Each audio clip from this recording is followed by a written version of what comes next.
Olá, meu amigo, minha amiga, que Deus te dê uma quarta-feira abençoada. Vamos lá, a gente tem mais editorial para vocês, falando hoje sobre os atos do dia 8 de janeiro. Ontem, o dia teve nova ação da Polícia Federal. A Polícia Federal tomou as ruas na busca dos financiadores dos atos de 8 de janeiro. E aí, o ministro da Justiça, Flávio Dino, lançou a seguinte nota no seu Instagram e no seu Twitter. Sobre os atos golpistas de 8 de janeiro, a Polícia Federal cumpre hoje mais 53 mandatos judiciais, com busca e apreensão, além de indisponibilidade de bens. O trabalho continua em defesa da nossa pátria, em semana tão simbólica que nunca mais queiram rasgar nossa Constituição e destruir o Estado democrático de direito. Bem, a Polícia Federal foi às ruas, segundo eles agora, em busca de financiadores. O intuito é descobrir quem bancou os ônibus que levaram as pessoas até Brasília naquele fatídico dia do 8 de janeiro. E aí, eu quis trazer em específico a publicação do Flávio Dino aqui, porque o Flávio Dino é hoje o ministro da Justiça e ele lidera diretamente a Polícia Federal. Ontem ele deu uma declaração, no mínimo, absurda. Durante a formação de novos policiais federais, uma nova turma dos policiais federais, ele falou, diante de todas as câmeras e na frente do Lula, que a Polícia Federal está a serviço do Lula. Brasil. Pois é. Mais autoritário que isso, mais pessoal que isso, não tem como.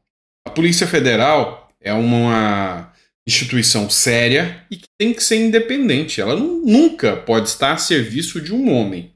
Se isso fosse dito pelo ex-presidente Bolsonaro, eu garanto para vocês que as ações do STF seriam imediatas. Mas o Flávio Dino pode falar, o Lula pode ouvir e está tudo bem. Isso não implica em nada. Mas digo mais, já que estão fazendo aí as medidas, buscando financiadores, buscando quem se omitiu, buscando responsáveis. Vamos lembrar que tem um pedido de prisão do G. Dias. E o G. Dias é um cidadão que tinha por obrigação de estar fazendo a defesa e, segundo informações, depoimento inclusive de um general lá na CPI de Brasília, se G. Dias tivesse atuado, ele jogou toda a responsabilidade para G. Dias, o plano escudo tinha sido operado e nada disso tinha acontecido. Também, o Flávio Dino, que está falando tanto do dia 8 de janeiro, vamos lembrar que tem um pedido de impeachment dele e a questão das câmeras apagadas.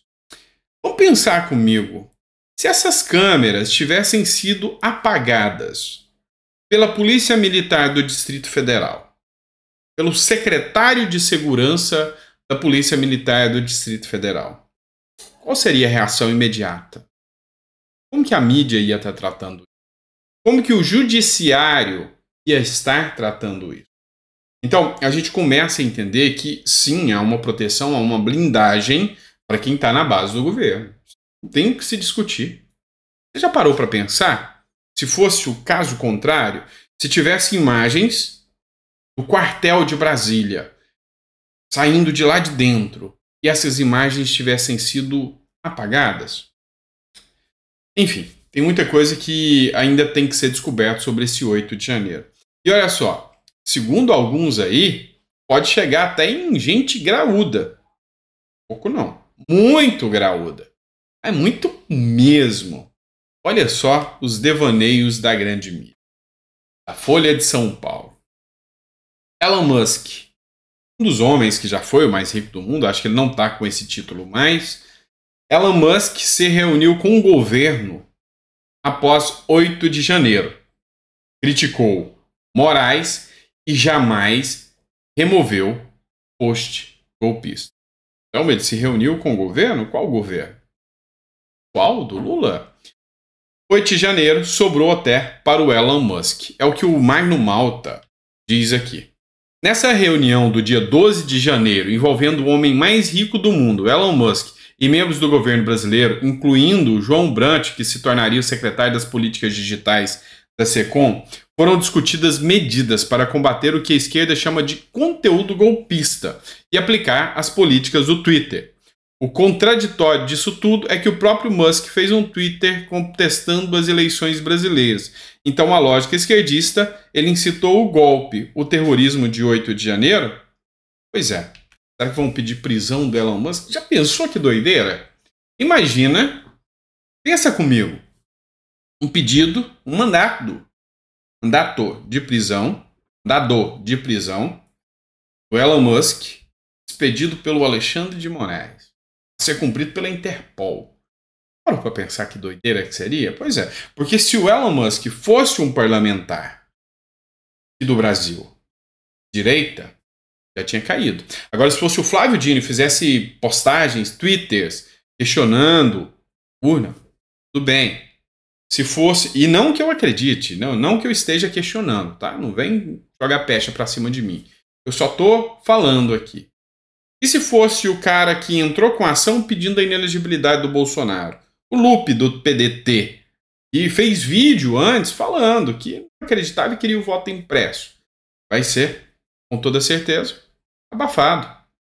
Musk, se fosse aqui do Brasil, parlamentar de direita, estava caçado já. Tá? Talvez até preso. Vamos falar de treta agora? Bora lá.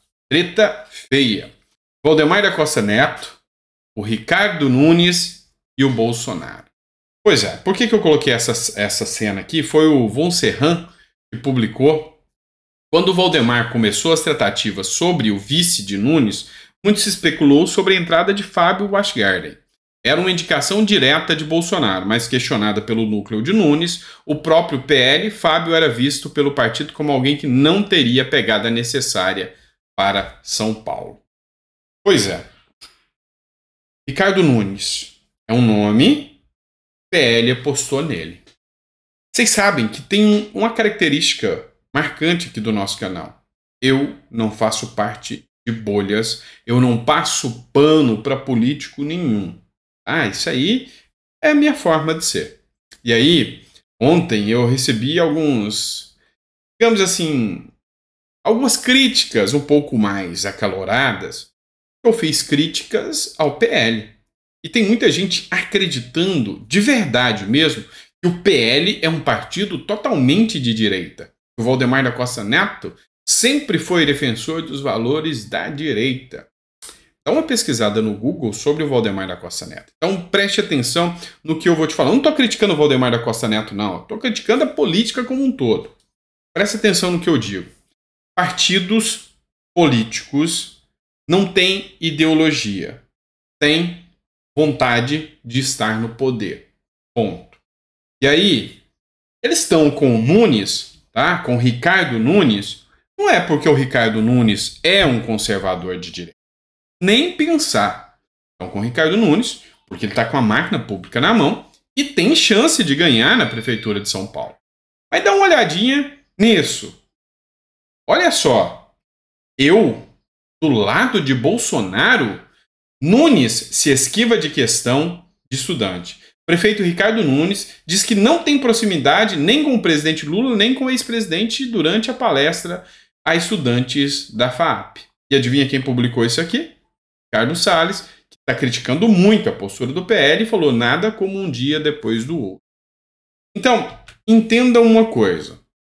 A maioria dos políticos que se filiaram ao PL não se filiaram ao PL, se filiaram ao partido em que Bolsonaro está. O PL é reflexo de Bolsonaro e não o contrário. Então, eu já falei para vocês, fazendo uma análise filosófica de toda essa situação aqui, eu já expliquei para vocês que o bolsonarismo é um evento que vai ficar marcado aqui no Brasil, e assim como provavelmente o trumpismo nos Estados Unidos, que é maior do que o próprio criador, principalmente aqui no caso do Bolsonaro. O bolsonarismo, mesmo com o Bolsonaro inelegível, mesmo sem Bolsonaro, esse movimento conservador começou a crescer no Brasil e vai ficar. Vai ficar. Então, é uma boa bandeira para se fazer oposição ao sistema. Uma ótima bandeira para fazer isso. Então, o grande ponto que a gente discute aqui, o grande ponto que a gente fala aqui é de ocasião. Os partidos políticos são de ocasião. E o Ricardo Salles, nesse ponto, ele está certo. Essas críticas que foram feitas aqui pelo Ricardo, está certo. Se o Ricardo diz efetivamente, mas o Ricardo está pensando no seu próprio umbigo, tá? Na eleição. Mas se a questão é manter a direita no poder, o intuito aqui não é pôr alguém de direita. É alguém que consiga entrar no poder e que dê brecha para a direita, em troca de cargos, em troca de toma lá da cá. É o que o PL está fazendo com o Ricardo Nunes, tá? Vamos lá. Outra matéria para vocês. A mídia não cansa, né? O sistema não cansa. Bolsonaro é investigado por novo cartão de vacinação falso e acusado de outro crime. Essa é a matéria da revista Fórum, revista de extrema esquerda. Mais uma. O Ministério Público Federal de São Paulo enviou uma investigação ao Supremo Tribunal Federal sobre a possibilidade de mais uma inserção de dados de vacinação falsos no nome de Jair Bolsonaro. Segundo o Ministério Público Federal, em documento assinado pelo Procurador da República Alexandre Jabbour, o registro de uma suposta vacina da marca Janssen, tomada em 19 de julho pelo ex-presidente na USB do Parque Peruche, na Zona Norte de São Paulo, pode ser fruto de falsificação. Pelo amor de Deus, né? Será que a mídia acredita que isso aqui ainda pode colar? Depois da vergonha, do vexame que foi o tal cartão de vacinação do Bolsonaro, que inclusive prendeu o Mauro Cid. Inclusive prendeu o Mauro Cid por causa disso. Depois se descobriu que era um certo servidor que inseria das informações. O servidor, até onde eu saiba, parece que não foi preso. É o servidor que fez com a senha de uma colega sem Bolsonaro nem saber. Foi preso, está dando ampla divulgação na mídia. O que aconteceu com esse servidor? Ah, não, são os aliados do Bolsonaro que tem que ser preso, né? Pois é, então a gente vê que realmente é difícil acreditar nesse tipo de narrativa aqui. E outra coisa, eu não consigo entender. Bolsonaro vai responder por mais uma ação. Foro privilegiado? Bolsonaro, será que o Ministério Público ainda reconhece Bolsonaro como presidente? Porque ele não tem foro privilegiado. Para que mandar isso para o STF? Isso tem que tramitar no STF ou na Justiça Federal Comum? Pois é, tem muita coisa errada. Bolsonaro não tem foro privilegiado. Isso não deveria estar nas mãos do Supremo Tribunal Federal de forma alguma. Correto?